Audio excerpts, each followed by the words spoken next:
आज बात कर रहे हैं एक ऐसी शख्सियत से जो हरदा के निवासी हैं और पेशे से शिक्षक रहे और साथ ही साथ मनोरंजन के क्षेत्र में भी आपका एक नाम रहा। अब चूँकि सेवानिवृत्त हैं और 71 की एज हो गई है, लेकिन अभी भी वही दम वही खम बाकी है। उसी शख्सियत से हम बात करना चाह रहे हैं। क्या नाम लिखते हैं आप? अनिल जोशी। जोशी जी, शिक्षा के क्षेत्र में आपने पूरा जीवन जो है व्यतीत किया है, जी। तो किस क्लास से किस क्लास तक आपने क्लासेस में बच्चों को अध्यापन काम करवाया? मैंने कक्षा 1 से 8वीं तक अध्यापन काम करवाया है सर। पर मुझे ज़्यादातर पहली, दूसरी, तीसरी, चौथी, 5वीं पढ़ाने में बड़ा छोटे छोटे बच्चों के साथ अच्छा लगता था। मेरी एक ही चीज़ थी, एक ही बात थी कि जब मैं आता था तो सारे टेंशन घर पे छोड़ के मुस्कुराता हुआ ही स्कूल की सीढ़ियाँ चढ़ता था। तो बच्चे भी मुस्कुराते थे। वो ऐसा इसलिए करना पड़ता था कि न कौन से परिवार के कैसे बच्चे आ रहे हैं, किस परिस्थिति में आ रहे हैं, तो वे भी मुझे मुस्कुराता देखते हुए वो भी मुस्कुराते थे। और जैसे ही मैं क्लासरूम में जाता था तो क्लासरूम में जाने के बाद बच्चों का एक ही प्रश्न होता था, सर आज कौन सी कहानी सुनाओगे? और हम कहानी सर नाटक के द्वारा सुनेंगे, हम ऐसे नहीं सुनते। तो मुझे उनके सामने नाट्य भी प्रस्तुत करना पड़ता था, छोटे छोटे प्रहसन करना पड़ता था। मैंने पढ़ाता था, मैं जैसे 35 मिनट का पीरियड है या 40 मिनट का है तो मैं 5-10 मिनट उनका मनोरंजन निश्चित करता था। तो उससे क्या बच्चे फ्रेश हो जाते और पढ़ाई को बोर्ड के ऊपर ही सीख लेते थे, ग्रीन बोर्ड पे, है ना। हमको ये नहीं कहना पड़ता था कि आप घर से ये याद करके लाइए या ये करके लाइए। हाँ, दूसरी चीज़ें गृह कार्य के लिए दे देते थे और बाकी जो स्कूल में पढ़ाया उसको वहाँ के वहीं सीख लेते थे। तो मैं ये जानना चाहूँगा कि जो आप के शिक्षण का जो तौर तरीका था जी, उसमें जो बच्चों को आप कहानी सुनाकर और रिफ्रेश करते थे, जी। तो कौन सी वो कहानी थी जिसमें बच्चों को सबसे ज़्यादा मज़ा आता था? सबसे ज़्यादा मज़ा आता था गोपाल की कहानी, भगवान कृष्ण के बारे में बताते थे। उसके बाद दूसरे अमीर भी गरीब भी, हर धर्म के बच्चे, हर परिस्थिति के बच्चे, हम सबको एक नज़र से देखते थे। और वो मुझे है ना अपने माता पिता से ज़्यादा महत्व देते थे। एक बार वो माता पिता की बात नहीं मानते थे पर मेरी बात मानते थे।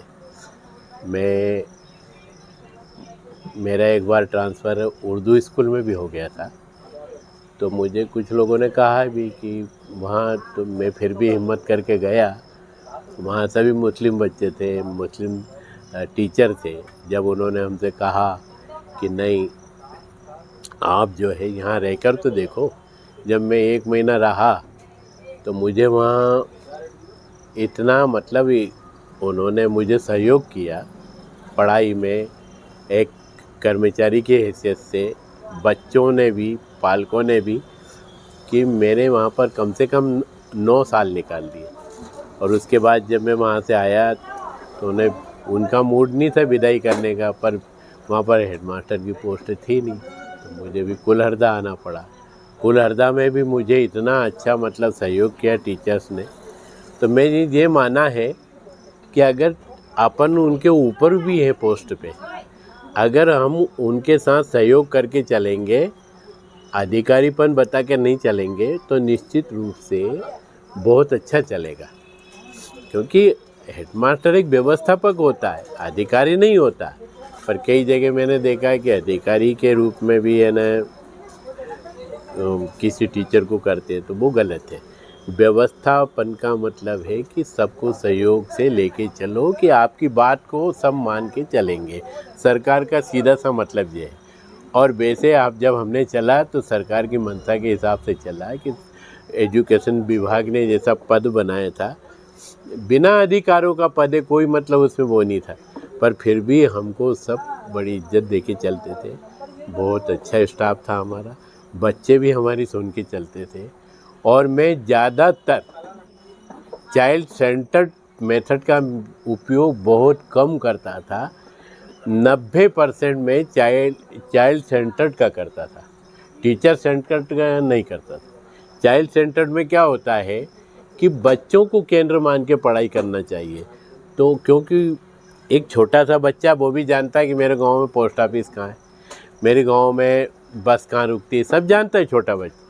तो उससे ही आप निकालो, आप एक अच्छे सफल गाइड बन के उनके साथ चलोगे तो बहुत अच्छे टीचर कहलाओगे। और अगर आपने थोप दिया, अगर उन पे थोप दिया कि याद करके लाओ या ये करो, तो ऐसा नहीं होगा। खैर आजकल तो अब इतनी मेथड है कि टीचर समझदार हो गए हैं। टीचर भी है ना चाइल्ड सेंटर्ड का और दूसरी विधियाँ जो नई नई आ गई है उनका उपयोग करते हैं, तो बच्चे पढ़ भी रहे हैं। हम ये जानना चाह रहे हैं कि जी। शिक्षण कार्य को संपादन करने के साथ साथ आपने रंगमंच में भी जो है ख्याति यहाँ पर प्राप्त की है। जी। हमने देखा खुद कि कई बार ये स्थिति आई कि आदमी रोता हुआ है और अगर आप उसके पास चले गए जी तो वो निश्चित ही जो है उसके लबों पे मुस्कान आ जाती थी, उसके चेहरे पे प्रसन्नता आ जाती थी। तो वो कोई उदाहरण आप बताइए हमारे दर्शकों को। अभी तो स्वास्थ्य ठीक नहीं है, फिर आप कह रहे हैं तो मैं बता देता हूँ।